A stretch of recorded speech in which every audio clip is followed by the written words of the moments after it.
ونتوكل عليه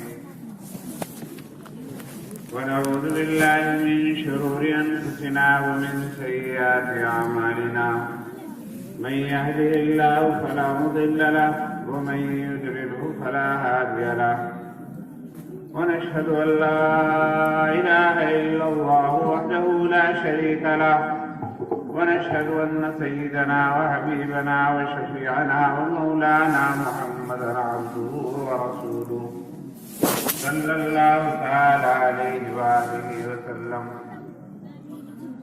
اللهم ألهمنا مراشد أمورنا وأعذنا من شرور أنفسنا ومن سيئات أعمالنا. اللهم اغفر لي واغفر لي رب اشرح لي صدري ويسر لي أمري واحلل عقدة من لساني رب زدني علما. أما بعد فقد قال الله تعالى في القرآن المجيد والفرقان الحميد: أعوذ بالله من الشيطان الرجيم. بسم الله الرحمن الرحيم. يا أيها الإنسان ما غرك بربك الكريم الذي خلقك فسواك فعدلك في أي صورة ما شاء ركبك. صدق الله العظيم. محترم حضرات،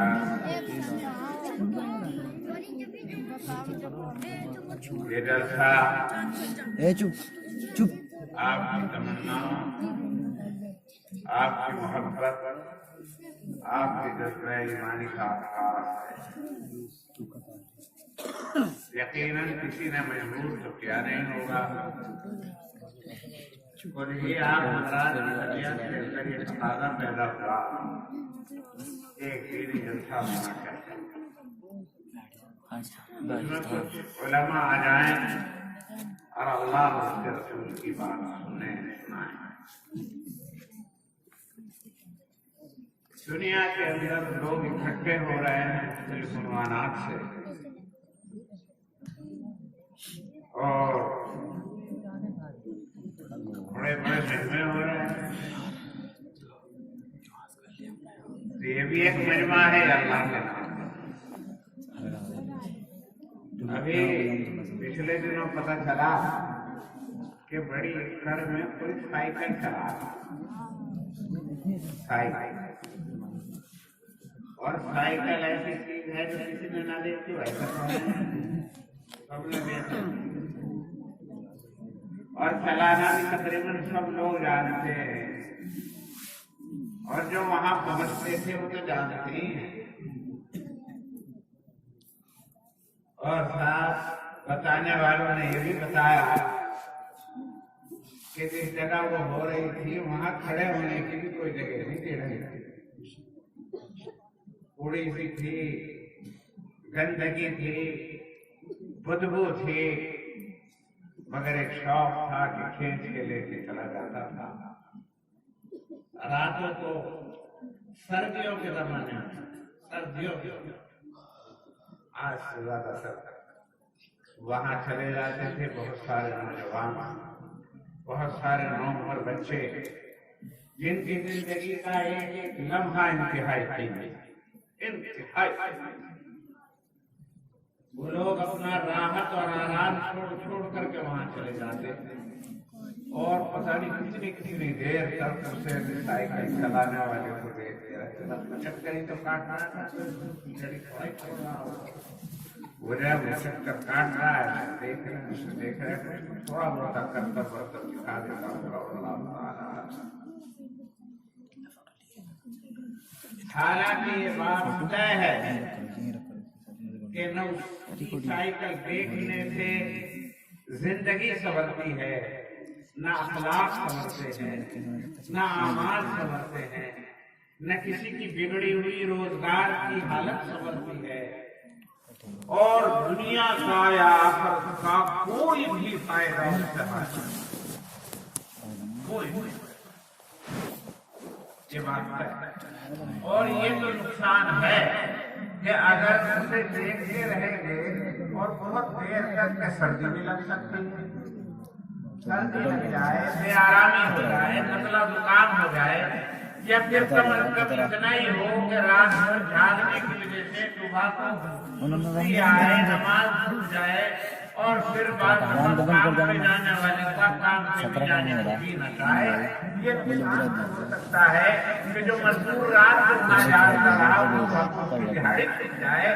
یہ نقصان تو ہو سکتا ہے، مگر دین اور دنیا کا کوئی فائدہ اس میں مگر ایک شوق ہے کہ یہ جا رہا ہے اور وہاں لے جا کر کھڑا کر دیتا ہے. تو میرے بزرگوں، ایک وہ بھی شوق ہے اور ایک آپ کا یہ بھی شوق ہے. اہل بستی، اہل محلہ اور ابراہیم پور والوں کا یہ شوق بھی ہے کہ لوگ مختلف عنوانات سے جمع ہوتے ہیں. ہم اللہ کے نام پر جمع ہوتے ہیں، ہم قرآن کے نام پر جمع ہوتے ہیں، ہم علماء کی زیارت کے لیے جمع ہوتے ہیں. ہم ان سے ایسی بات سنیں گے جو بات ان کی نہیں بلکہ اللہ اور اس کے رسول کی بات. ہم وہ بات سنیں گے جس سے ہماری زندگی کے اندر انقلاب آئے. ہم وہ بات سنیں گے جس سے ہمارا دماغ روشن ہوگا. ہم وہ بات سنیں گے جس سے ہمارے دل کا زنگ اور سیاہی دور ہوگا. ہم وہ بات سنیں گے جس کی وجہ سے ہمیں دنیا کے اندر بھی نفع ہوگا. تو کس قدر مبارکباد ہے ابراہیم پور والے کہ انہوں نے ایسی مجلس کا انعقاد کیا. اور بڑے مبارک ہیں وہ لوگ جنہوں نے اس آواز پر لبیک کہا اور اس بندال کے اندر جمع. مجھے بھی قاری صاحب نے، امام صاحب نے حکم دیا کہ تو بھی آ جا اور آ کر کے کچھ تیرے پہ آتا ہو تو تو بھی لوگوں کو سنا دے. تو مجھے یہ سوچ ہی رہا تھا کہ میں آپ سے کیا بات کروں. تو مجھے ایک آیت جو میں نے بھی آپ کے سامنے تلاوت کی ہے اس سے متعلق چند باتیں آپ کو سنانی ہیں اور پھر رخصت ہو جانا ہے.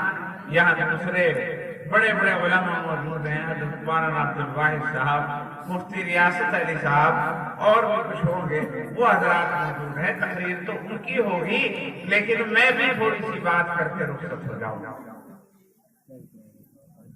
میرے نوجوان ساتھیوں، یہ جو محفل ہے یہ دل اور دماغ کو روشن کرنے کے لیے، یہ تفریح کے لیے، یہ ایمان کو تازہ کرنے کے لیے، یہ دماغ کے کھلے ہوئے بند ہوئے دروازوں کو کھولنے کے لیے، وہ جو دل کے اوپر پردے پڑے ہوئے ہیں انہیں پردوں کو اٹھانے کے لیے. اور یہ کام قرآن شریف کرتا ہے. قرآن شریف میں بڑے اچھے انداز میں اللہ نے کہا کہ اے بندے، تجھے ہر چیز کا خیال ہے، روزگار کا خیال، تفریح کا خیال، آل اولاد کا خیال، اپنی ٹھیکیداری کا خیال، اپنی ملازمت کا خیال، طرح طرح کی چیزوں نے تجھے دھوکے میں ڈالا. اگر نہیں خیال آتا تو اللہ کا نہیں آتا. اس کی عبادت کا شوق نہیں پیدا ہوتا. بستر بنانے کا اور بستر پر سونے کا تو شوق ہے لیکن بستر کو چھوڑ کر اللہ کے گھر میں آنے کا تجھے خیال نہیں آتا. اللہ کی اس دی ہوئی جوانی کو عیش و عشرت میں استعمال کرنے کا تو تجھے خیال آتا ہے، مگر تجھے جس نے جوانی دی ہے اس کا خیال آتا ہے. يا أيها الإنسان ما غرك بربك الكريم يا أيها الإنسان ما غرك بربك الكريم الذي خلقك فسواك فعدلك في أي صورة ما شاء ركبك. اے انسان، تجھے کس چیز نے دھوکے میں ڈال دیا؟ اپنے اس رب کے بارے میں جو جس نے تجھ کو پیدا کیا اور صرف پیدا ہی نہیں کیا، آپ نے دیکھا ہوگا میرے نوجوان ساتھیوں، زیادہ تر نوجوان بچے اور وہی نظر آ رہے ہیں نوجوان، تم نے دیکھا ہوگا کسی لنگڑے کو تو دیکھا ہوگا، لنگڑے کو لنگڑا دیکھا، کسی ٹنڈے کو بھی دیکھا ہوگا تو اس کے ہاتھ، کیا لنگڑا سائیکل چلاتا؟ لنگڑے میں سائیکل نہیں چلتی، موٹر سائیکل میں نہیں چلتی۔ کسی ٹنڈے کو دیکھا جس کے ہاتھ کٹے ہوئے ہو، وہ ان ہاتھوں سے جو اس کے ہاتھ میں نہیں وہ موبائل چلا پاتا ہو؟ نہیں۔ جب ہاتھ نہیں تو کار چلا پاتا ہو؟ نہیں۔ کسی اندھے کو دیکھا ہوگا بہت، تو جو اندھا ہے وہ ٹی وی کا مزہ کیا لیتا ہوگا؟ وہ موبائل کے مزے کیا لے گا؟ کسی پاگل کو دیکھا، پاگل بھی بہت دیکھے ہوں گے، وہ بیچارہ اس دنیا کی رنگینیوں سے کیا مرا۔ گونگے کو دیکھا ہوگا کہ وہ گونگا اپنی محبوبہ سے بھی یوں بھی نہیں کہہ سکتا کہ میں تجھ سے محبت کرتا ہوں، دل میں کتنی ہی محبت آ رہی ہو وہ محبت کا اظہار بھی نہیں کر سکتا، اور اگر وہ کسی طرح کر بھی دے تو اس سے کون محبت کرے گا؟ اس کے پاس زبان نہیں، جس کے پاس آنکھ نہیں، جس کے پاس دماغ نہیں، جو ٹنڈا ہے، جو لنجا ہے، جو لنگڑا ہے، اس سے کون محبت کرے گا؟ جسے فوج نکال دیا اس سے کون محبت کرتا؟ کوئی نہیں مانگتا، ترس کھا لے گا، کھانے کو دے دے گا، پانی کو دے دے گا، بھیک لے دے گا، لیکن وہ کون ہے جو اس پہ جان دے دے گا؟ کون ہے جو اس سے فدا ہوگا؟ کون ہے جو اس سے محبت کرے گا؟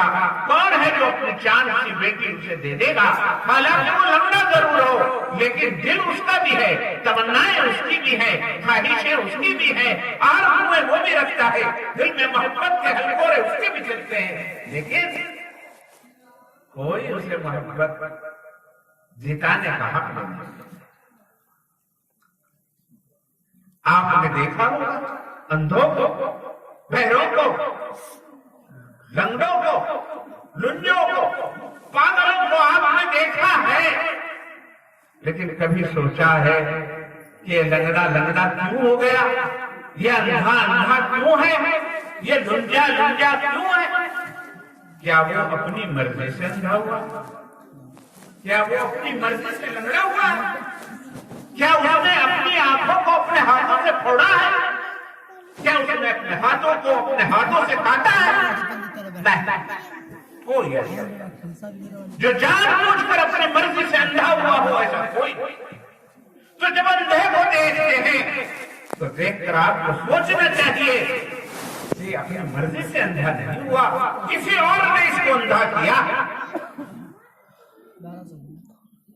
جس کی ٹانگیں کٹ گئی کوئی اپنی مرضی سے ٹانگیں نہیں کٹواتا، کسی اور نے اس کی ٹانگیں کاٹی۔ اگر پاگل ہے تو کیا اپنی مرضی سے پاگل ہوا ہے، یا اس کے باپ نے اسے پاگل بنایا ہے، یا اس کی ماں نے کہا تھا میرے بچہ پاگل پیدا ہونا چاہیے؟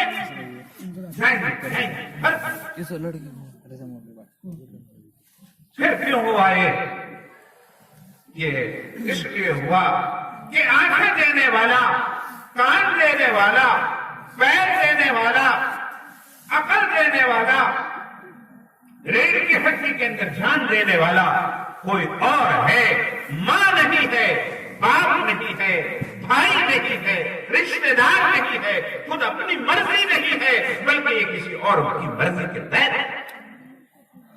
اگر عقل اپنے ہاتھ میں ہوتی، صحت اپنے ہاتھ میں ہوتی تو کوئی ماں اپنے بچے کو پاگل نہ پیدا کرتی۔ ایک عورت آئی بیچاری، اس کے ہاتھ میں ایک بچہ تھا، بچہ لے رکھا اس نے، اس کی ٹانگیں یوں سیدھی ہو رہی ہیں۔ ہم یہ چاہتے نہیں کہ عورتیں آئیں، اس لیے طبیعت میں تھوڑا سا غصہ آ جاتا ہے دیکھ کر کہ چلی آتی، تھوڑی سی سختی سی بھی بات ہوئی، مگر پھر اس نے کہا اجی میں دور سے آئی ہوں اور بڑی پریشان حال ہے، مجھے پتا چلا کچھ دعا کر دیں کچھ وہ کر دیں، تو دیکھا کیا کہ وہ تو مطلب اس کی ٹانگیں بھی سیدھی نہیں ہوتی، بچہ عجیب سے انداز میں دیکھ رہا ہے، دماغ اس کا چھوٹا ہے، سر اس کا چھوٹا ہے، دماغ اس کا مکمل نہیں ہے۔ میں نے کہا یہ شروع سے ہی، اس نے کہا کہ شروع سے علاج بھی کرایا، لیکن کہتے ہیں اس کا کوئی علاج نہیں۔ میں بھی جان رہا تھا اس کا کوئی علاج نہیں، جس کا پیدائشی سر چھوٹا رہ جائے، دماغ اس کا مکمل نہ ہو، اس کے دماغ کو دنیا کی کوئی طاقت مکمل نہیں ہے، لیکن وہ لیے پھر رہی ہے۔ لوگ کہہ رہے نہیں ہوگا ٹھیک، لیکن لیے پھر رہے، اسے بتا دیا ویسے کسی نے تو وہی چل رہی۔ اور پھر اس کے ساتھ ساتھ اس نے بتایا جی ایک اس کے بہن ہے، وہ بھی ہے، 2 بچے ہیں، ایک لڑکی ہے ایک لڑکا، اور دونوں بچے باہر عقل سے مفلوج۔ تو دل بھرا، دل میرے کاری ہوئی۔ میں نے سوچا کس قدر مصیبت زدہ ہے، کس قدر پریشان ہے، جس کے اولاد نہیں ہوئی اسے تو یوں ہے میرے اولاد ہو جاتی، لیکن جس کے وہ اولاد ہو گئی، اب بتاؤ اس کے لیے وہ عذاب الہی ہے یا نہیں ہے؟ بچے تو اس لیے چاہیے آدمی کو کہ اس سے آنکھیں ٹھنڈی ہو، وہ کھیلے کودے بولے ادھر ادھر ہو، تو جب وہ پیارا لگتا ہے اچھا لگتا ہے، پھر جوان ہو جاتا ہے تو جوانی کا سہارا بنتا ہے۔ اس لیے بچوں کی انسان کو طلب ہوتی ہے، لیکن اسے کیا امید ہے؟ اسے تو جب تک یہ زندہ رہیں گے اور جب تک یہ ماں زندہ رہے گی اس وقت تک ان کا غموت کرنا، اور کچھ بھی ان سے کوئی فائدہ نہیں۔ نہ ان سے آنکھیں ٹھنڈی کر سکتی ہے، نہ دل ٹھنڈا کر سکتی ہے، نہ ان کی کمائی کھا سکتی ہے، نہ ان کی کسی طرح کی کوئی راحت حاصل نہیں کر سکتی، وہ ہمیشہ ہمیشہ اس کے لیے یہ عذاب ہے۔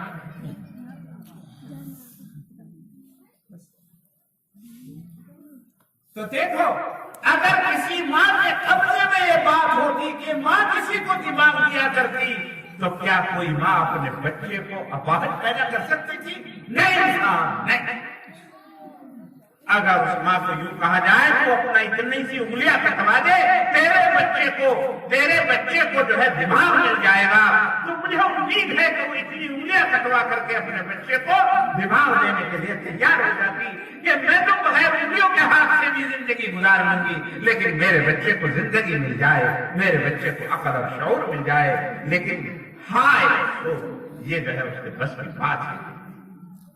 تو پھر کس کے بس کی بات ہے؟ کون دیتا ہے عقل؟ کون دیتا ہے ہاتھ؟ کون دیتا ہے زبان؟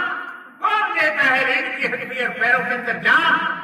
میرے لاڈلو، بس اتنی سی بات مجھے آپ کو بتانی ہے، یہ سب کا سب اللہ کرتے ہیں۔ اللہ دیتے ہیں جسے چاہتے ہیں، عقل مند اور باشعور بنا دیتے ہیں، جسے چاہتے ہیں وہ کر دیتے ہیں۔ اس میں اس کی حکمتیں ہیں۔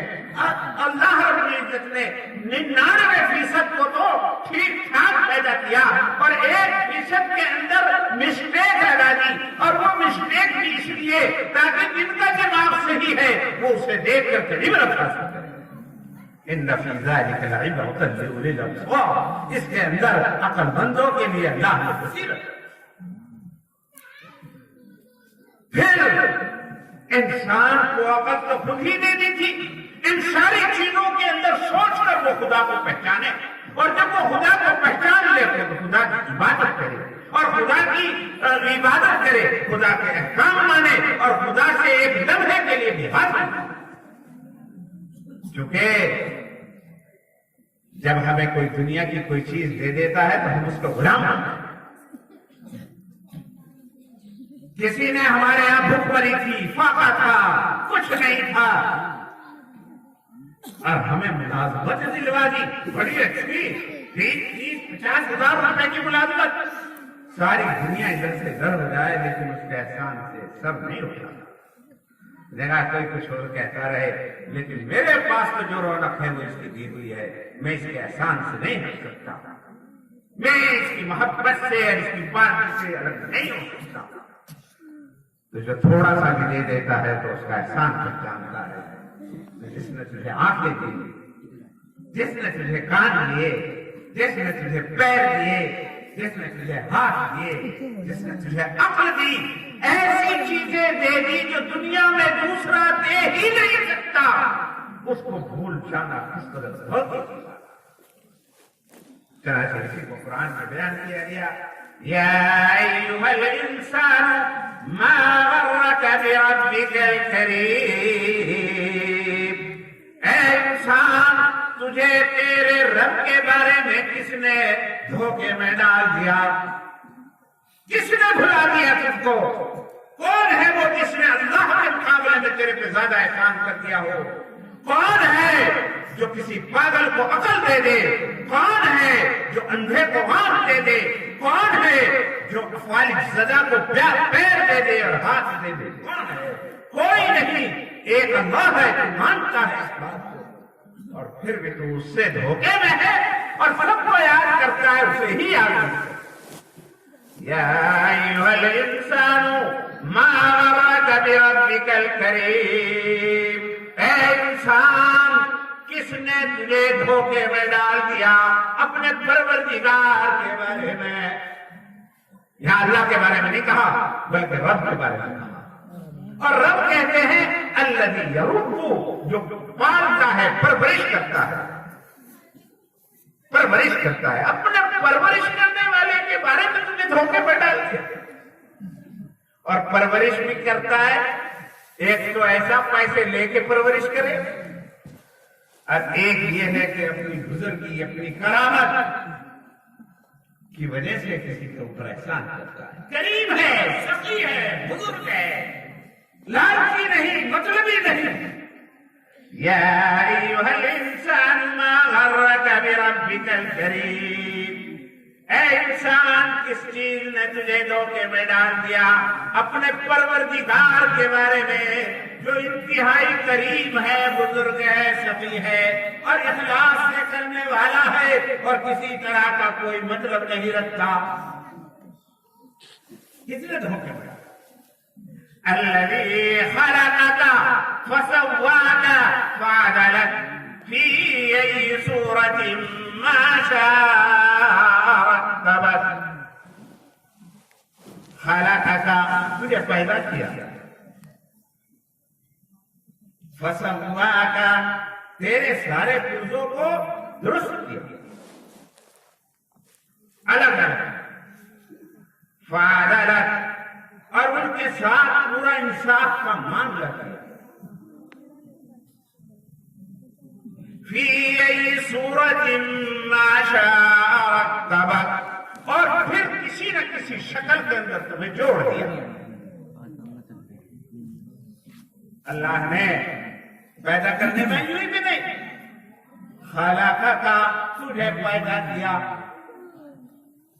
پیدا کیا، پیدا تو اسے بھی کیا جو پاگل ہے۔ اگر یہی تک بات رہتی تو کچھ بھی بات نہیں تھی۔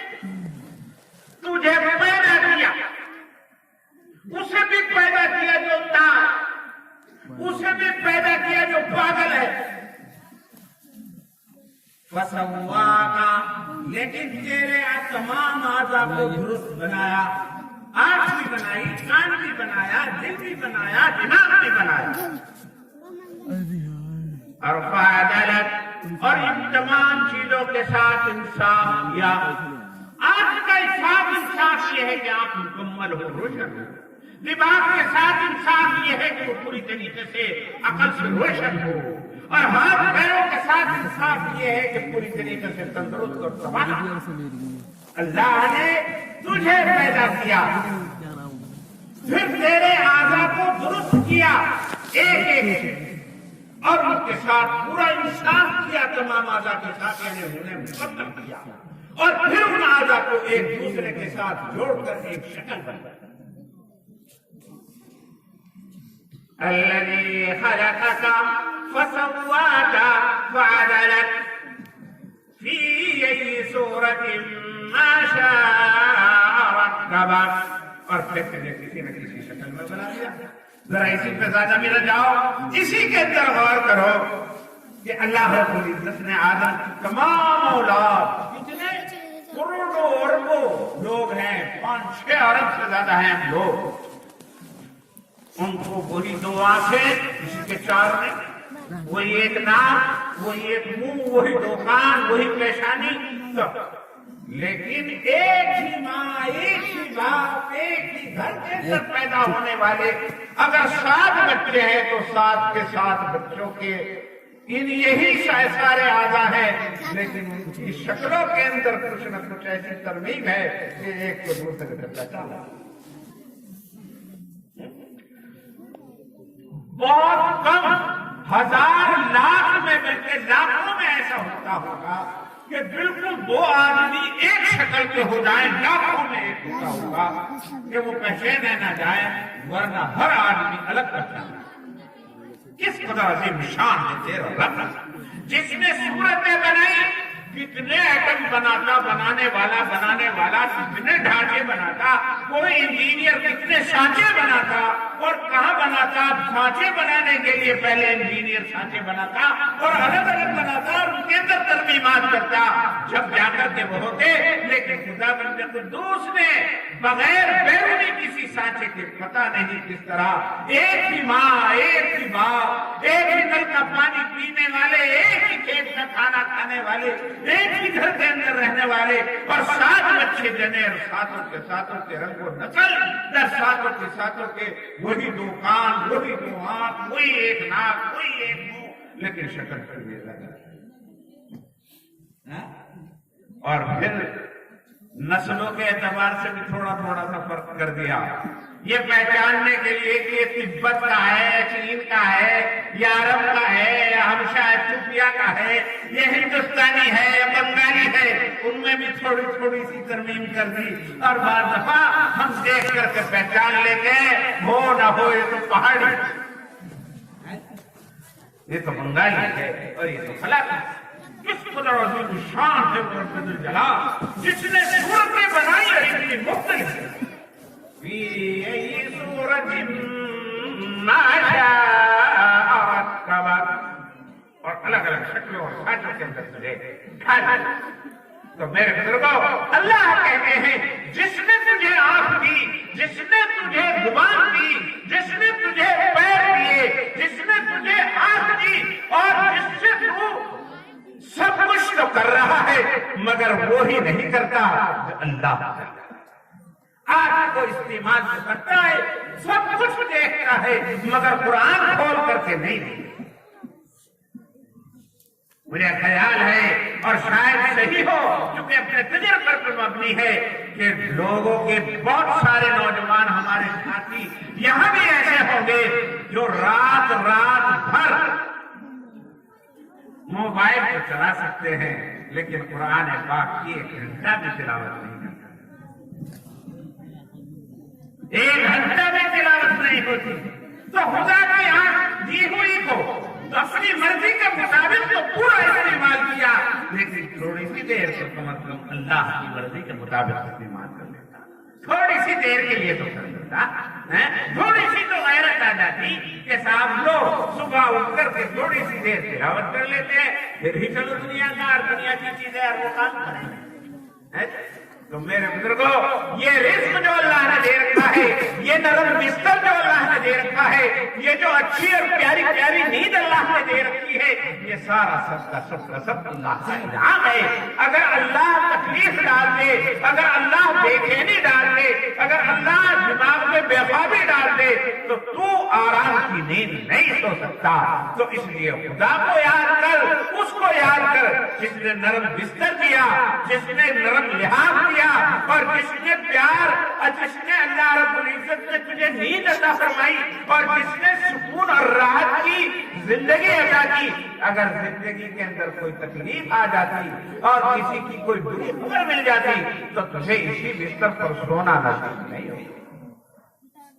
تو خدا کا شکر ادا کرتا اور پھر یوں بھی نہیں کہ اللہ نے احسان کر دیا تو احسان کے بدلے میں ساری زندگی کے لیے اسے اپنا ایسا غلام بنا لیا ہو کہ اسے اپنا مطلب یہ کہ کوئی کام کرنے کی اجازت ہی نہیں، ایسا نہیں۔ اللہ رب العزت نے یہ کیا کہ صاحب مطلب یہ کہ تو ہمیں یاد ہے ما غرک بربک الکریم۔ اب تجھ کو تیرے رب کے بارے میں کس نے دھوکے میں ڈال دیا؟ کون سی وہ چیز ہے جس نے خدا کو بلانے پر مجبور کر دیا؟ بس اللہ کو کچھ نہیں کر سکتا، کچھ ضرورت نہیں تمہاری، اللہ کا تم کوئی کارخانہ نہیں چلا سکتے، اللہ تم سے سورج کا کام نہیں لینا چاہتے، اللہ تمہارے سے چاند کو چلوانا نہیں چاہتے، بھلاؤں کا نظام تمہارے ہاتھ میں نہیں ڈالنا چاہتے، اللہ کھیتیوں کا کوئی بھی نظام جو ہے وہ خدا بندے قدوس کو اپنی قدرت کاملہ سے چلاتے ہیں۔ صرف اتنا چاہتے ہیں کہ مجھے یاد، صرف اتنا چاہتے ہیں مجھے یاد رکھو، جب میں پکاروں تو لبیک کہو، اور بس جب میرا مؤذن کہے کہ حی علی الصلاۃ حی علی الفلاح تو تم نماز کے لیے آ جاؤ، تھوڑی سی دیر کے لیے قرآن کی تلاوت کر لو، رمضان کا مہینہ آئے تو روزے رکھ لو، مال اگر تمہیں اللہ نے دیا ہے تو زکات دے دو۔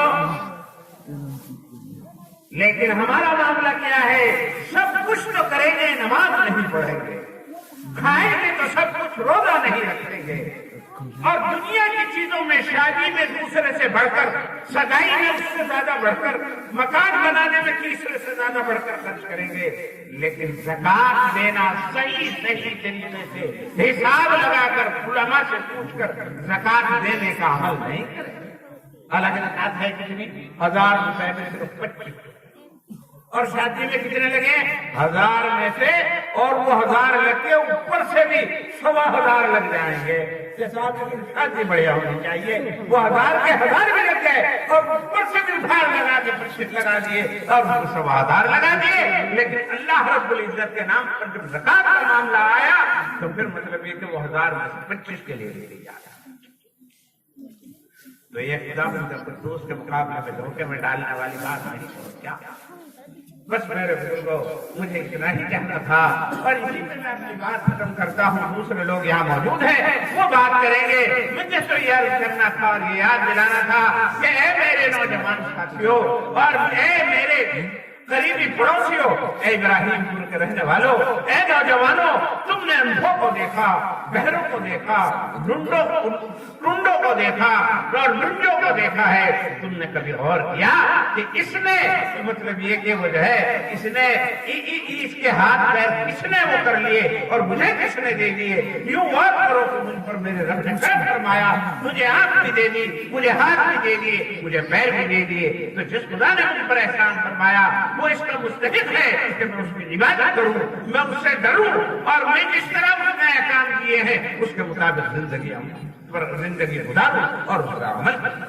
میرے بزرگوں اگر ایسا کریں گے تو یاد رکھو اللہ رب العزت کی ابدالآباد نعمتیں اس دنیا میں بھی اللہ برکتیں دیں گے اور آخرت میں بھی اللہ برکتیں دیں گے۔ کیا ہے؟ عمل کر کے دیکھ لو، زکات دو، نماز پڑھو، کوئی ہے آپ کہہ سکے کہ فلاں آدمی غریب ہو گیا نہیں کیوں وہ نماز پڑھا کرتا؟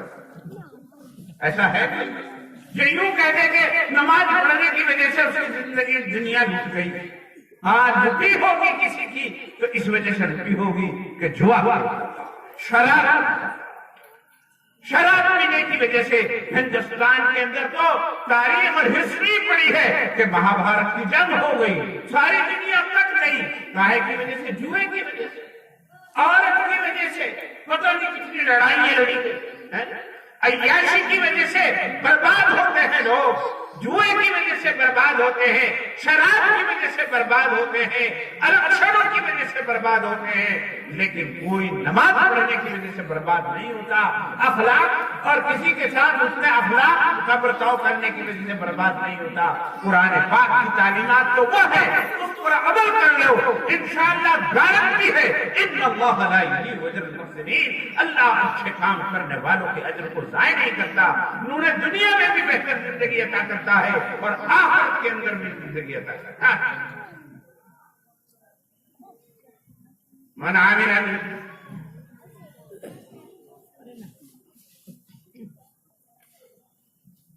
جو بھی مرد اور عورتوں میں سے جو بھی شخص ایمان لائے، عمل صالح کیے، تو اللہ رب العزت سے اس دنیا کے اندر بھی اور آخرت کے اندر بھی حیات طیبہ عطا کرتا.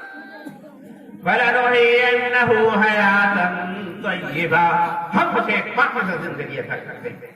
وَمَنْ أَعْرَضَ عَنْ ذِكْرِي فَإِنَّ لَهُ مَعِيشَةً ضَنكًا، جو ہمارے ذکر سے، ہمارے قرآن سے، ہماری یاد سے غافل ہوتا ہے تو ہم اس کی زندگی کو بھی تنگ کرتے ہیں. ایسے پتہ نہیں کتنے لوگ ہوں گے کہ جو بہتر بستر پر تو لے گئے ہیں مگر بیوی کا رخ ادھر کو ہے، بیٹے کا رخ ادھر کو ہے، بیٹی نافرمان ہو گئی ہے، جو اس کی بات ماننے کو تیار نہیں. باپ کہیں اور رشتہ کرتا ہے، بیٹی کہیں اور کی بات کرتی ہے، باپ کو بھی عزتوں کا خیال آ رہا ہے. وہ یوں سوچتا ہے کہ میرے بیٹے اور میری بیٹیاں میری بات کیوں نہیں مانتی. وہ کبھی یوں نہیں خیال کرتا کہ میں نے بھی تو اپنے رب کی کبھی بات نہیں مانی. میں نے اپنے رب کی بات نہیں مانی تو اب میرے بات اہل کر تیری بات نہیں مانتے تو تعجب کی کیا بات.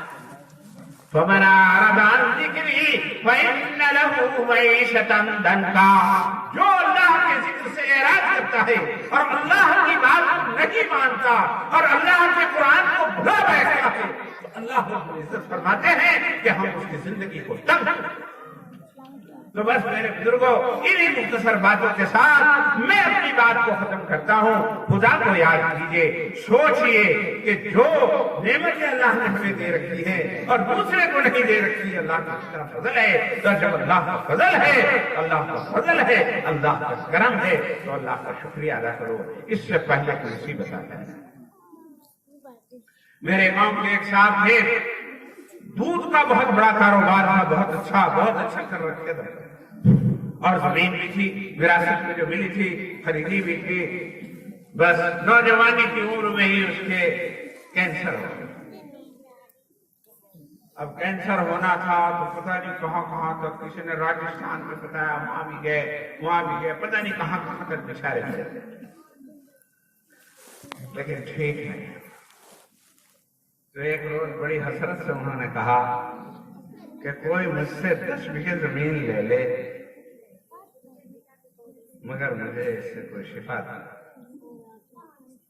مجھے کوئی صحت نہ. اگر 10 بیگھے زمین لے کر کے بھی مجھے شفا مل جائے، زندگی مل جائے تو اس کے لیے میرے بزرگوں پوری کائنات میں ہے کوئی شخص جسے کینسر ہو گیا ہو اور تھرڈ اسٹیج میں ہو؟ تیسری اسٹیج، ایک پہلی اسٹیج ہوتی ہے، ایک سیکنڈ اسٹیج ہوتی ہے، ایک تھرڈ اسٹیج. بہت فرسٹ اسٹیج میں اگر پتہ چل جائے تو کچھ علاج ہو جاتا ہے، لیکن جب تیسری اسٹیج میں پہنچ جاتا ہے، 4ویں اسٹیج میں، تو پھر اس کا کوئی علاج ہے نہیں.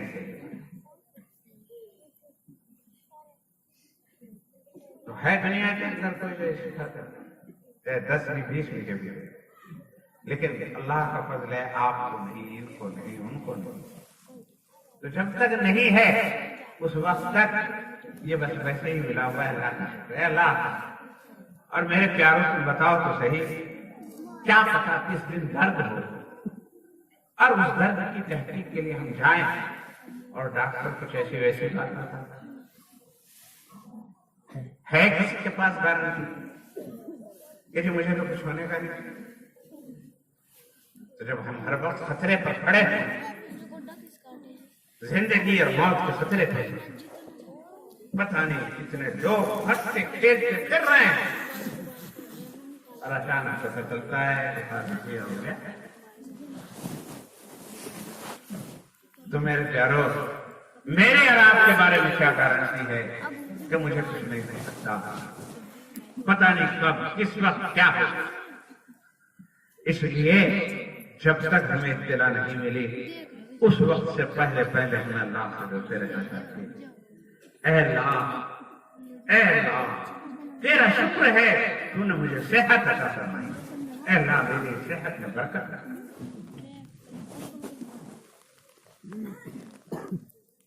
چنانچہ کہا جاتا ہے اللہم انا نسألک العفو والعافیۃ والمعافاۃ الدائمۃ فی الدنیا والآخرہ۔ حدیث پاک کے اندر آتا ہے دعا مانگو اللہم انا نسألک العفو والعافیۃ والمعافاۃ الدائمۃ فی الدنیا والآخرہ۔ اے اللہ میں تیری طرف سے عفو و درگزر کا سوال کرتا ہوں۔ پہلا سوال تو یہ ہے کہ آپ میرے سارے گناہوں کو معاف کریں۔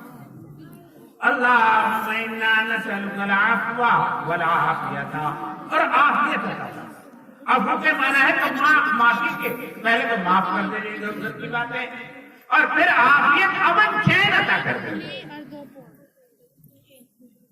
والمعافاۃ الدائمۃ، اور امن چین بھی مستقل عطا کر دینے، دنیا والآخرہ، دنیا میں بھی عطا کر دے، آخرت میں بھی عطا کر دے۔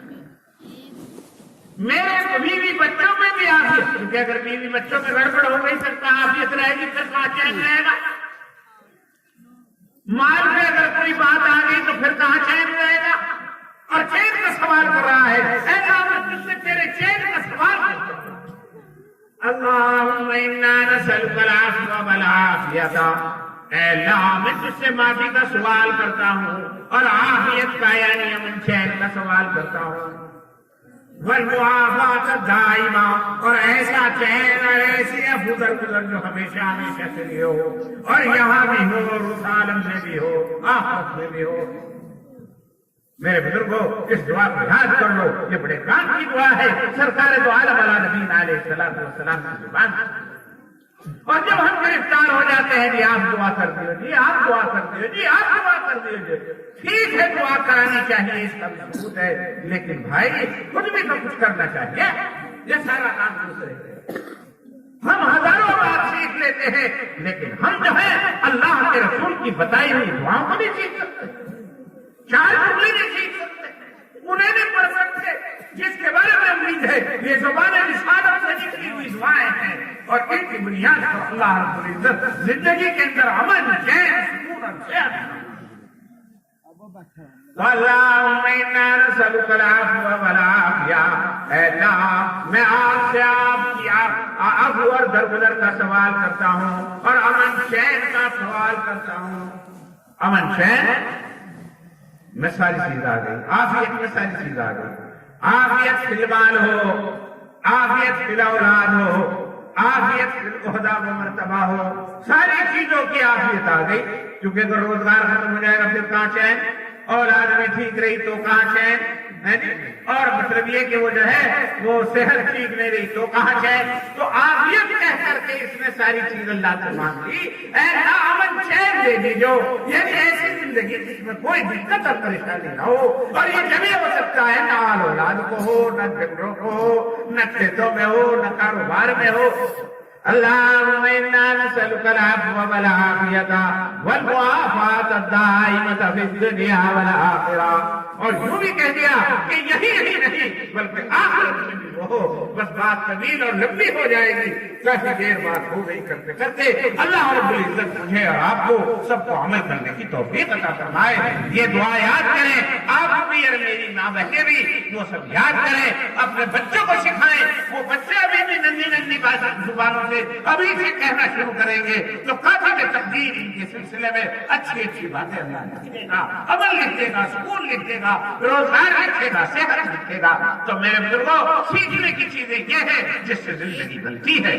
تو یہ میں بات یہاں سے شروع کی تھی. کچھ محفلیں اس لیے منعقد کی جاتی ہے کہ تھوڑی سی دیر کے لیے لذت آ جائے, لیکن لذت تو آتی ہے نہیں, لیکن تکلیفیں ہو جاتی ہیں. یہ سائیکل ریس کا کوئی تماشا نہیں ہے, بلکہ اللہ کے دین کی محفل ہے تو جو آپ حضرات نے منعقد کی ہے. اور اس سے فائدہ اٹھانے کی بات یہ ہے کہ ان علماء کرام کی زیارت کی جائے, ان کی بات کو سنا جائے. خدا کی قسم ان کی گفتگو کے اندر ایسی چیزیں ملتی ہیں جس سے ہماری زندگی بن جاتی ہے, سمجھ جاتی ہے. اللہ ہمیں خوش ہو جاتا ہے, اللہ کے بندے میں خوش ہوتے ہیں. دنیا کی بھی بھلائی نصیب ہوتی ہے اور آخرت کی بھی بھلائی نصیب ہو جاتی ہے. تو میرے بزرگوں, بس یہ باتیں میرے ذہن میں برجستہ آئی تھی جو میں نے آپ کے سامنے پیش کر دی. اللہ تبارک و تعالیٰ آپ کو بھی اور آپ سے پہلے مجھے اور پوری امت مسلمہ کو عمل کرنے کی توفیق عطا فرمائے. میرے بزرگوں, اگر عمل کی توفیق ہو گئی تو بہت بڑی چیز ہے, اور اگر عمل کی توفیق نہ ہو تو بہت ٹوٹے اور گھاٹے کی بات ہے. لیکن بہرحال وہ تو اللہ کی توفیق پر ہے. یہاں آ جانا اور مل بیٹھنا اور ان باتوں کو سننا بھی خیر سے خالی نہیں. ملائکہ سے گھیر لیتے ہیں اور مطلب یہ کہ ان کی خدا کی رحمت ان کے اوپر برستی رہتی ہے. اللہ تبارک و تعالیٰ مجھے اور آپ کو سب کو عمل کی توفیق عطا فرمائے. اب چلنے سے پہلے حضرت میں آپ سے پوچھنا چاہتا ہوں, سچ بتائیے گا میری بات آپ کی سمجھ میں بھی آئی یا نہیں آئی؟ آئی بھائی ہاتھ اٹھا کے بتاؤ جس کی سمجھ میں آئی. یہ بتا رہی ہوں تو نہیں اٹھائی, لیکن جس طرح نے اٹھا دی. اللہ رب العزت سے قبول فرمائے. اللہ رب العزت, اللہ تبارک و تعالیٰ مجھے اور آپ کو اور پورے مسلمانوں کو عمل کرنے کی توفیق دے. یہی ہمارا رونا ہے اور یہی ہماری ضرورت ہے, یہی ہماری حاجت ہے.